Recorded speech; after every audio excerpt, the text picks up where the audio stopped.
At the end of last month, the government released their Living with COVID strategy. This ended legal restrictions related to COVID infection and signalled the end of routine testing from the 1st of April.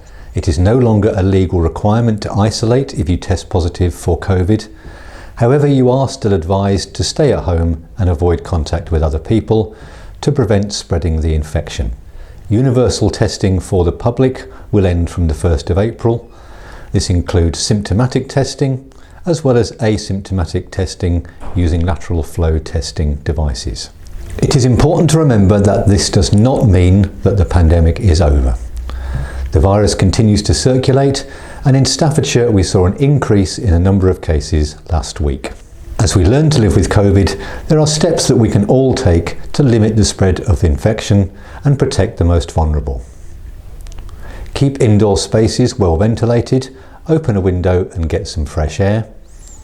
If you are in a crowded indoor space, consider wearing a face covering. If you have the main symptoms of COVID, stay at home and avoid contact with others, especially vulnerable people who may get complications from the virus. It is still important that you get vaccinated. That includes first, second and booster doses. And the government is reviewing its vaccination policy, so there may be further vaccinations available later this year. The County Council will continue to support management of COVID outbreaks in high-risk settings, such as care homes. It is also important that we have plans and resources in place to respond to a resurgence of the virus, especially if there is a new variant or an increase in cases next winter.